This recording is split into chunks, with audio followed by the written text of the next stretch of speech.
Students, this is the animated video or this is the mannequin which is used to depict a human being. Now I am going to show you the pelvic organs in the mannequin and then we can see the original specimens. So this is the lungs in the thoracic region, this area is a diaphragm, and this is the pancreas, this is the second part of the duodenum. These are the large intestine, the colon, what you see, colon, rectum, and these are the ascending colon. Okay. So when we remove all these organs, okay, from the mannequin, what you can see will be the bilateral kidneys. You can see the abdominal aorta, you can see the inferior vena cava. At the level of L4, you know they are getting bifurcated into the two right and the left common iliac vessels, and then here below the bifurcation at the level of, you can see the urinary bladder and the uterus. Now you see this area is being removed. See, this cavity looks like a space, isn't it? This is the cavity which we are going to talk about, the pelvic cavity. Now on the removal of the specimen, if it is a male, we can take a section like this. We can take a section like this and we will be able to show you in a male and on a female. On this section you can see this is the rectum, posterior part. This is the uterus or the urinary bladder and the pubic symphysis. Now if you carefully note, this is the structure of a female pelvis. So you can see the uterus and you can see the little fetus inside the uterus. So the urinary bladder area will be seen. This is the urinary bladder which is seen anterior to the uterus, and this area is a pubic symphysis area. So on cross section, that is on the cutting of the pelvis, you can see the pelvis to have the rectum. Rectum becomes a continuation of the colon, that's a hind colon, where it continues as the anus. This is the urinary bladder, and in between the urinary bladder and the rectum you get the uterus. Remember, the uterus is in the anteverted position. Anteverted position means it is lying over the urinary bladder, and you can see the fetus to be seen within the uterine cavity. And exactly behind the uterus you will be able to see the great vessels giving branches here. Now today we will talk about these structures in detail with a specimen. Let's go to the specimen. In the specimen you can see that this area is the abdominal aorta, which has been explained to you already. This is the ureter. This is the ureter. So when we go close to the renal pelvis, this area is called as what? Renal pelvis, through which the renal artery enters, and you can see the renal vein entering into the renal pelvis, and there is one structure that is coming out of the renal pelvis, and that is called as the ureter.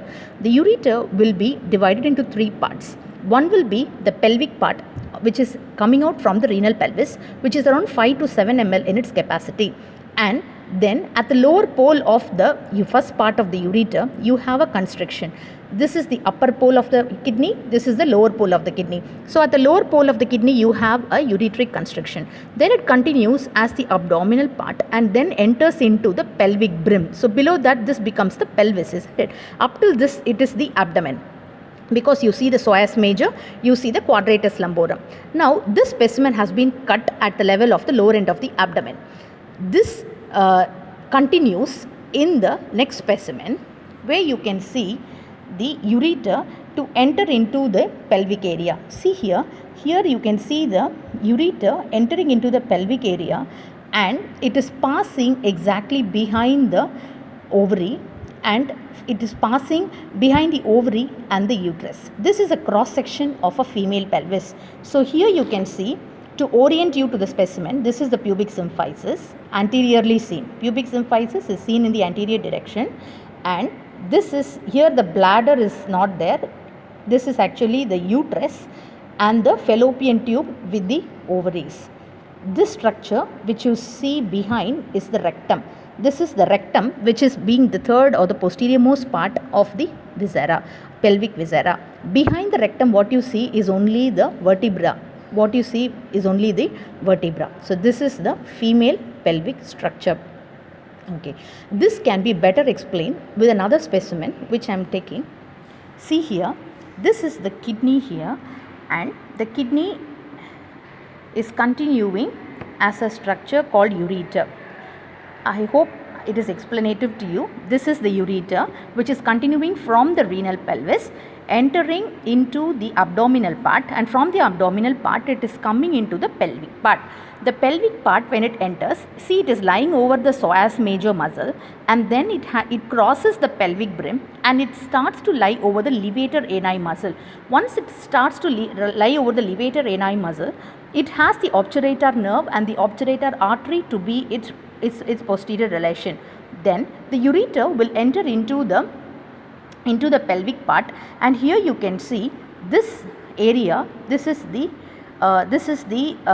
broad ligament. Okay, this is the broad ligament, and this area is the fallopian tube. This is the fallopian tube of the ovary, and the fallopian tube of the ovary gets communicated to the uterus. See here, this is the fallopian tube, and the fallopian tube is opening into the uterus.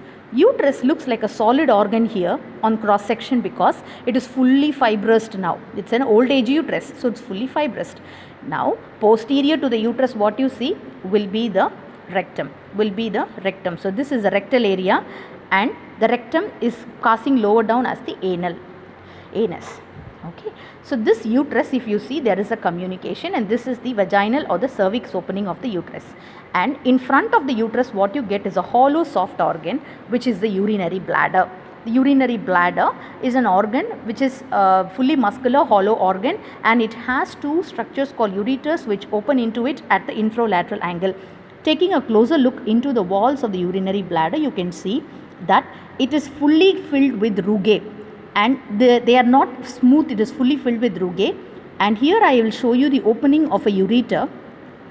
See, there is an opening here, and this opening, what you see is the opening of one ureter. Like that, bilaterally you have two ureters opening in the urinary bladder at a distance of 2.5 centimeters, forming a ridge called interureteric ridge, which we call it as a Merzier's bar. So the ureters open into the urinary bladder and convey the urine into the urinary bladder. This muscular wall of urinary bladder is three layered. One will be the inner serous coat, first inner mucous coat, second is the serous coat, and the muscular coat. The muscle forming the urinary bladder will be the dextrosa muscle, which helps in the expansion when the urinary bladder is full. The mean capacity of the urinary bladder is 220 ml, but when it reaches 400 ml, it reaches its full capacity. The person start to have the feeling of micturition. Above 800 ml, the voluntary control of the urinary bladder is lost. Now the urinary bladder. Anterior to the urinary bladder, what you get will be the pubic symphysis. This is the cut end of the pubic symphysis. You know, the urinary bladder is a triangular structure, and it is three-dimensionally triangular. So there is a superior surface, which is the superior surface of urinary bladder. Anteriorly, it is only a border, anterior border of the urinary bladder. The surface which has been cut is the infralateral surface. So here you can see one space, which is called as the spades of Retzius, The spades of Retzius will extend on the infralateral surface, and it allows the distension of the urinary bladder. Then this becomes the superior surface, and the base, what we call it as the base of the urinary bladder, is the surface which is facing the posterior side. This is the base of the urinary bladder. In female, it is related with the uterine vessels, while in male, it is related with the seminal vesicles. And this urinary bladder will be, if you see, the urinary bladder receives the ureters at the infralateral angle. See, this is the extension where there is a opening of the ureter, where you can find the opening of the ureter. See, this is the ureter that is coming lower down. This is the ureter that is coming lower down, and it is getting opened at the infralateral angle of the urinary bladder. Now, to talk more about the ureter is being divided into three parts. This is the pelvic part, which is opening at the pelvic brim, abdominal part, and the pelvic part. Then finally we have the vesicular part. So the abdominal pelvic part is one which is corresponding to the renal pelvis, which is having capacity of 3 to 5 ml, and the abdominal part is seen along the coverings of peritoneum. The iliac part or the pelvic part, once it enters the pelvic brim, it lies over the levator ani muscle, and it is lying in front of the ovary, and the internal iliac and the internal iliac artery and the internal iliac vein. Then it enters into the infralateral angle of the urinary bladder. So this is the urinary bladder. So this specimen is again a female specimen since we have seen the uterus. Now we should see the corresponding male specimen. But before we go to the male specimen, there are some pouches which you should know. The space between the anterior surface, see this is the space of Retzius, which is seen on the anterolateral surface of the urinary bladder, and here in front this is the suprapubic space where it is fully occupied by the loose areola connective tissue. So the space seen behind the urinary bladder and the rectum is called as the rectovesicular pouch. The space where my finger is inserted anterior to the uterus and behind the urinary bladder is a pouch called rectovesicular pouch. And the space seen between the rectum and the uterus is called as the rectouterine pouch. The pouch or the space seen between the rectum, this is rectum, and this is uterus. The pouch seen between them is called rectouterine pouch. The rectovesicular pouch has more importance because there can be abnormal collection of fluid in this area, which is very important for the clinical side.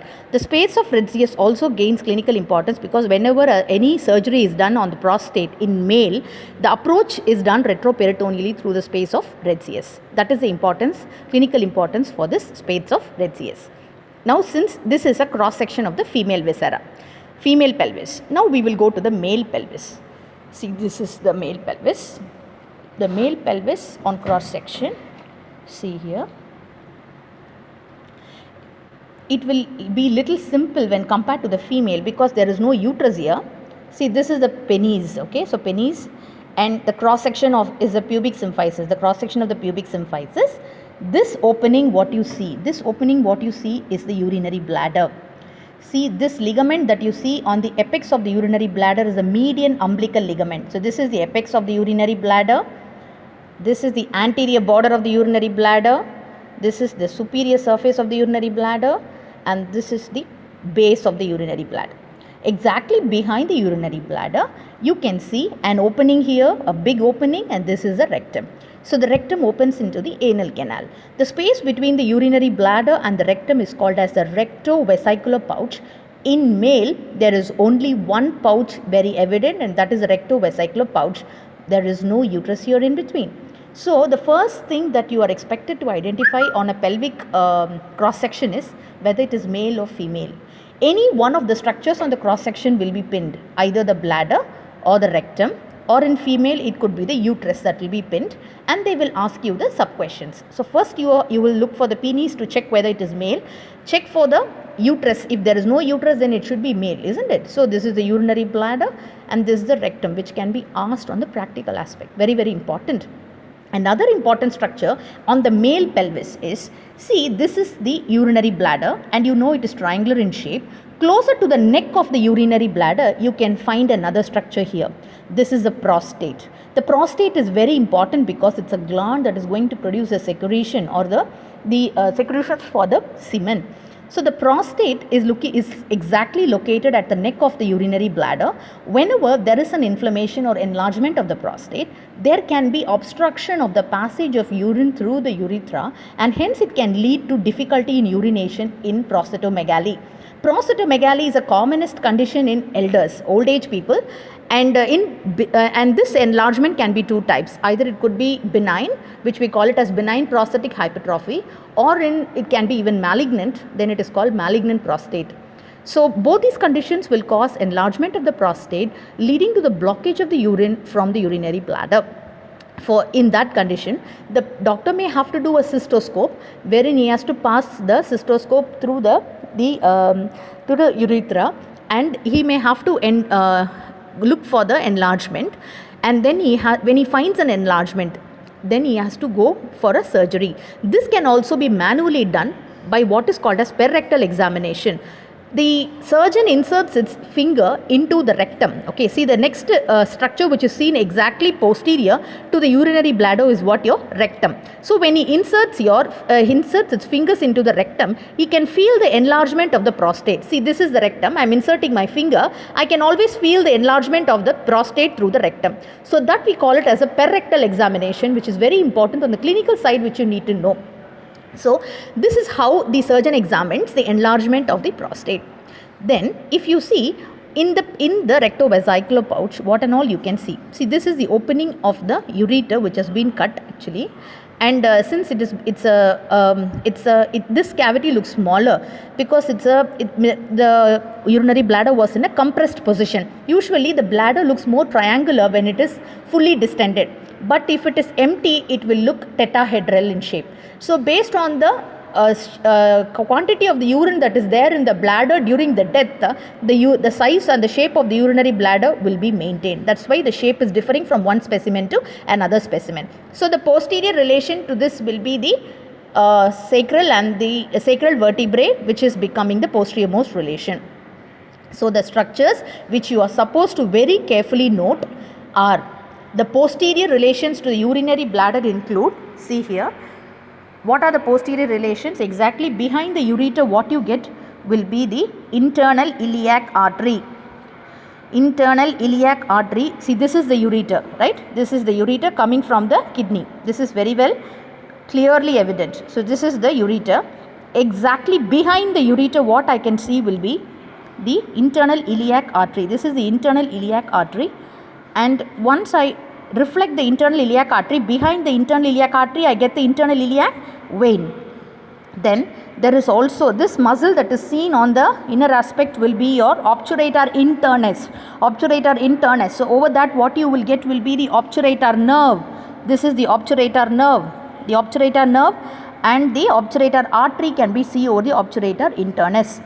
On the inner aspect of the pelvis, once it enters the inner aspect of the pelvis, closer to the entry of the ureter into the urinary bladder, the muscle that is seen to cover the inner aspect of the pelvis will be the levator ani. So these are the structures and muscles which you are supposed to know thorough when the pelvic viscera is shown on the practicals. So these structures can be tied and you may be asked to identify these structures.